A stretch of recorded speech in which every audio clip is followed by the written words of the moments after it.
তুমি অগ্রগামী হও সেই চিরস্থায়ী জান্নাতের দিকে, যেখানে রয়েছে চিরন্তন সুখ। যা মন চাইবে তাই পাবে, যা আদেশ করবে তাই দেওয়া হবে। জেনে রেখো, দুনিয়ার চাওয়া পাওয়ার পূর্ণতার স্থান নয়, দুনিয়ার চাওয়া পাওয়ার পূর্ণতার স্থান নয়, দুনিয়ার চাওয়া পাওয়ার পূর্ণতার স্থান নয়। জান্নাতি হচ্ছে এমন জায়গা যা তোমার সব আকাঙ্ক্ষাকে পূর্ণ করে দেওয়া হবে।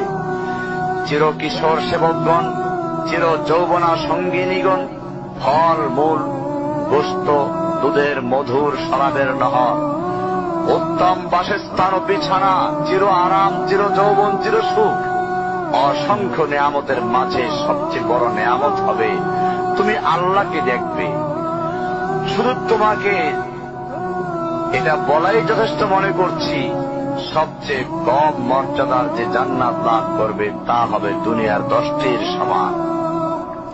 সুতরাং হে মুসলিম, হে ভাই, আল্লাহ তোমার প্রতি রহম করুন।